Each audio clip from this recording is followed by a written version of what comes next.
বিতৰ্ক কৰা কেইগৰাকী অগ্নিনাভ মন্দিৰৰ পৰা যিখিনিয়ে বিতৰ্ক কৰিছিলে এতিয়া বিতৰ্ক কৰাখিনি চুকত সোমাল।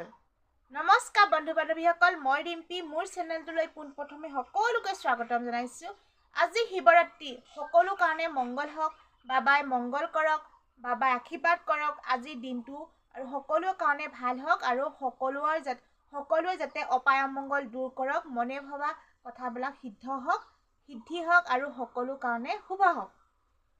বিশেষকৈ মই আপোনালোকক এটা কথা জনাওঁ অগ্নিনাভ মন্দিৰৰ কথা, কাৰণ অগ্নিনাভ মন্দিৰত বহুত বিতৰ্ক হৈ আছিল নহয় জানো। বহুত কেইগৰাকীমান ভোকাটো কুকুৰে ভৌকে ভুকি আছিল। নাম মই নকওঁ, নিশ্চয় আপোনালোকে গম পায়। কিছুমানে বহুত ভুকি আছিল, ভোকাটো কুকুৰ দৰে ভৌ বহুত যুক্তি দেখাইছিল, কিন্তু 100%ৰ ভিতৰত 10% মানুহে ভুকি আছিল, বাকী 90% মানুহে কিন্তু ভোকা নাছিল। এতিয়া যি কেইগৰাকী মানুহে ভুকিছিল এতিয়া লাজ পালেনে বাৰু? কাৰণ চাওক, মন্দিৰটো যিমানেই আপোনালোকে বিতৰ্ক কৰি আছিল সিমানেই ওপৰলৈহে উঠিছে।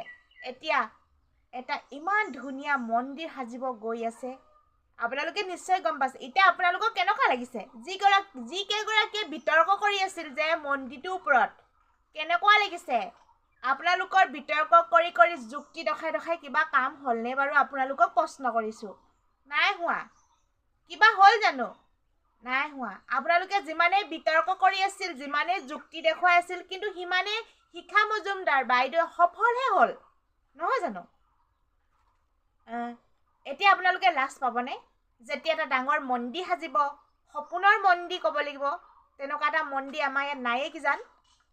এতিয়া তেনেকুৱা ডাঙৰ মন্দিৰ বনাব, আপোনালোকে লাজ পাব নাই বাৰু? আপোনালোকক মুখখন ক'ত লুকুৱাব? তেতিয়া শিখা মজুমদাৰৰ ওচৰত মুখামুখি হ'লে এনেকুৱা এটা দিন আহিব, যদি মন্দিৰটো যদি আপোনালোকে ভবা দৰে যে বন্ধ নহৈ মন্দিৰটো ভৱিষ্যতলৈকে যে এনেকেই চলি থাকিব, এনেকেই তাত ভক্ত সমাগম ঘটিব, এনেকৈ মানুহে যেনেকৈ প্ৰমাণ পাইছে আগৰো তেনেকৈ যদি প্ৰমাণ পাই যায় ছ'চিয়েল মাধ্যমৰ যোগেদি আমিতো দেখিমেই, তেতিয়া আপোনালোকে লাজ পাব নাই? এতিয়াতো ডাঙৰ ইউটিউবাৰসকলে ভিডিঅ' বনাইছে, বহুত ডাঙৰ চেলিব্ৰিটি যেনেকৈ বৰষাৰণী বিষয়া তাত নীল আকাশত গৈছিল, ডাঙৰ চেলিব্ৰিটি মানুহো গৈছিল, অভিনেত্ৰীসকল আপোনালোকে গম পায়।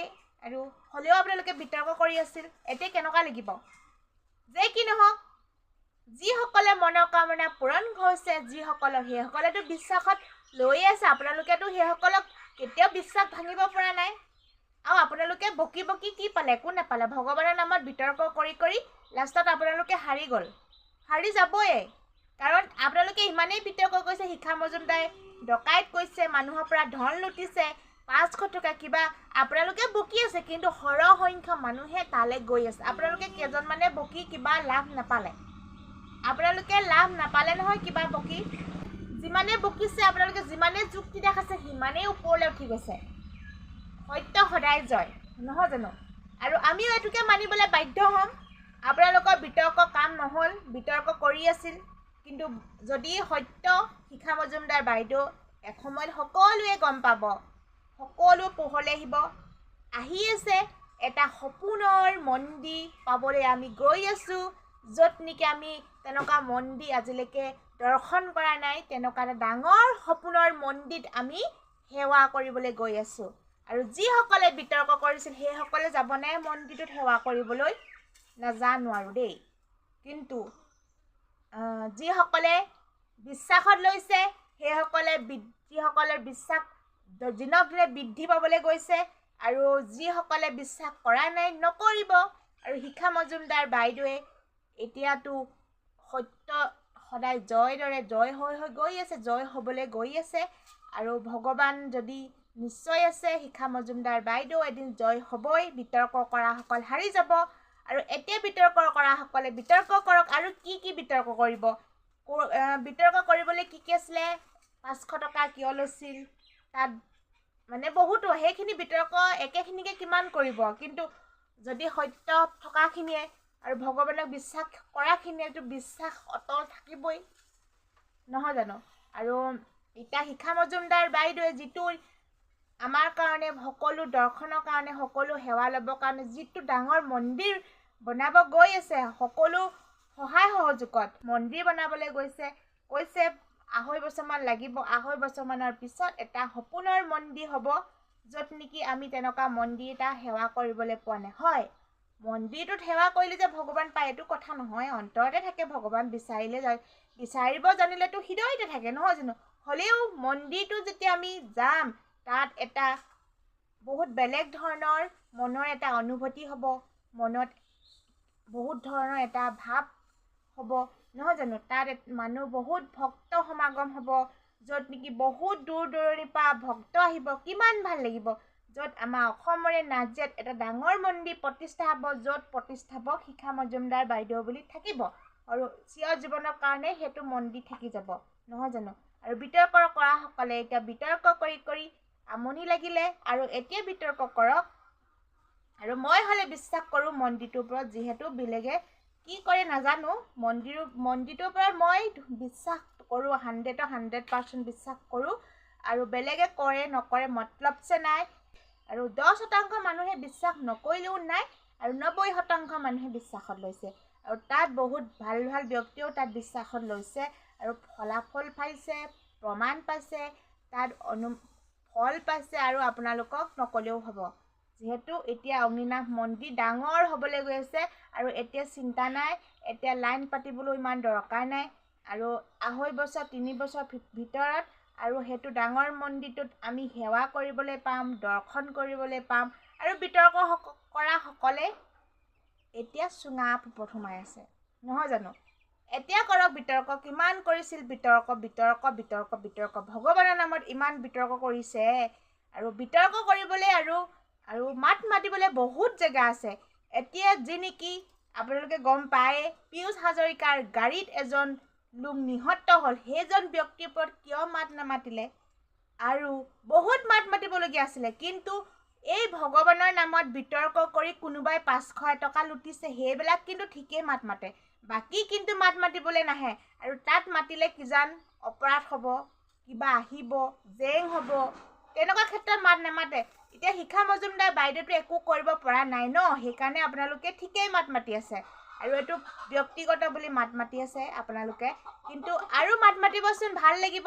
যি নেকি আমাৰ অসমত বহুত নহ'বলগীয়া ঘটনা ঘটিছে, আৰু বহুত ল'ৰা সন্ধানহীন হৈ আছে, বহুত লোক মানে বহুত কিবা কিবি হৈ আছে, বহুত নাৰী দেহ ব্যৱসায়ত লিপ্ত হৈছে, বহুতে প্ৰলোভন কৰি দেহ ব্যৱসায়ত লগাইছে, বহুতে সেনেকুৱাও মাত মাতকচোন, নাৰীসকল সজাগ হ'বলৈ তেনেকুৱাও মাত মাতক। তেনেকুৱা মাত মাতিলে অকণমান অসমখনৰ শান্তি আহিব। আৰু ভগৱানৰ নামত যিহেতু আপোনালোকে বিতৰ্ক কৰিবলৈ আহিছিল, আৰু বহুত বিতৰ্ক কৰিবলগীয়া আছে, সেইবিলাকতো মাত মাতিলে আমিও ভাল পাম, ভাবিম। তেতিয়া আপোনালোকে সকলো ক্ষেত্ৰতে আগবাঢ়ে মাত মাতে। কিন্তু এতিয়া 500 টকাৰ বিনিময়ত আপোনালোকে মাত মাতিছে, যাক নেকি আপোনালোকৰ মানে জ্বলন হৈছে, ক'ব লাগিব জ্বলন। আপোনালোকৰ জ্বলন হৈছে কাৰণে মাত মাতিছে বুলি মই ভাবোঁ। আৰু বহুত মাত মাতিবলগীয়া আছে। আপোনালোকে যিসকলে বিতৰ্ক কৰি আছিল, সেইসকলে আৰু মাত মাতকচোন, ভাল হ'ব। যিসকল কিশোৰীক ধৰ্ষণ কৰি নি হত্যা কৰি পেলাইছিল, সেইবিলাকতো মাত মাতক। আৰু নাৰীসকল যিহেতু স্বাধীন নহয়, আমি স্বাধীন মনে ওলাই যাব নোৱাৰোঁ, সেইবিলাকক মাত মাতক। আমাক স্বাধীন লাগে, আমি স্বাধীনভাৱে মুকলিমূৰীয়াকৈ ওলাই যাব পাৰিব লাগে, সেনেকুৱা মাত মাতক। আমি স্বাধীনেই যদি নহওঁ, আৰু আমাকতো মাত মাতক। আৰু বেলেগ ক্ষেত্ৰত তেনেকুৱা মাত মাতি একো লাভ নাই। য'ত মাত মাতিব লাগে তাত মাত নামাতে, য'ত মাত মাতিছে মানে তাতহে মাত মাতিছে, নহয় জানো? আপোনালোকে এইবিলাকতো মাত মাতিব, ভাল লাগিব। আৰু আপোনালোকৰ লগত আমি সহায় সহযোগ কৰিম নহয়। আৰু যি নেকি আমাৰ অসমখন বহুত কিবা কিবি হৈ আছে, আৰু সেইবিলাকতো মাত মাতক, বিৰোধী কৰক, তেনেকুৱা ক্ষেত্ৰত কৰক। আৰু মন্দিৰ নামত কি বিৰোধী কৰি আছিল? এতিয়া মন্দিৰটো আপোনালোকে বিৰোধী কৰি বন্ধ কৰিব পাৰিলে জানো? নোৱাৰিলে নহয়। যোনে যেনেকৈ কৰি আছে, কৰি গৈ আছে, কিন্তু এতিয়া ডাঙৰ এটা মন্দিৰ প্ৰতিষ্ঠা হ'বহে। আপোনালোকৰ লাজ লাগিবনে বাৰু কওকচোন? বিতৰ্ক কৰাসকলক কৈছোঁ, আপোনালোকৰ কেনেকুৱা লাগিব? আপোনালোকে বিতৰ্ক কৰি একো কৰিব নোৱাৰিলে। আপোনালোকে ৰাইজক বহুত কিবা কিবি দি মূৰত ভৰাব বিচাৰিছিলে, সেইখিনিও ভৰাব নোৱাৰিলে। আৰু অৱশেষতে ডাঙৰ সপোনৰ মন্দিৰ এটা সাজিবলৈ গৈ আছে। এতিয়া আপোনালোকে দেখিব, আপোনালোকে আৰু কিমান বিতৰ্ক কৰিব। বিতৰ্ক কৰি আপোনালোকে হাৰি যাব। কিন্তু শিখা মজুমদাৰ এতিয়া জিকি গ'ল। শিখা মজুমদাৰ জিন্দাবাদ। অগ্নিনাভ মন্দিৰ জিন্দাবাদ, শিখা মজুমদাৰ জিন্দাবাদ বাৰংবাৰ চিঞৰিম। আৰু এতিয়া মই ভাবিছোঁ আৰু কেইদিনমানৰ পিছত মন্দিৰটো দৰ্শন কৰিবলৈ যাম, যিহেতু দৰ্শন কৰা নাই যাম, কাৰণ বিশ্বাস কৰোঁ আৰু বিশ্বাস যেতিয়া কৰিছোঁৱেই যাব পাম বুলি মনতে ভাবিছোঁ। বাবাই এদিন হ'লেও এদিন তালৈ নিবই। আৰু এতিয়া শিখা মজুমদাৰ জিন্দাবাদ হৈ গ'ল আৰু আপোনালোক বিতৰ্ক কৰাখিনি মুন্দাবাদ। আৰু এতিয়া অৱশেষত জয় অগ্নিনাভ বাবা, জয় অগ্নিনাভ বাবা। আৰু আজি সকলো দিনটোক কৃপা কৰা, সকলোখিনিকে বিতৰ্ক কৰাখিনিকো কৃপা কৰা, আৰু যিসকল আপোনালোকৰ মন্দিৰটো মানে পক্ষে আছিলে সেইখিনিকো কৃপা কৰা, বিপক্ষখিনিকো যাতে কৃপা কৰা আৰু আপোনাৰ প্ৰতি ভেদভাৱ নাইকিয়া কৰক। আৰু মন্দিৰটোৰ প্ৰতি সকলো বিতৰ্ক কৰাখিনিও যাতে বিশ্বাসত আনিবৰ কাৰণে আপুনি কৃপা দৃষ্টি ৰাখা। জয় অগ্নিনাভ বাবা, জয় অগ্নিনাভ বাবা, জয় অগ্নিনাভ বাবা।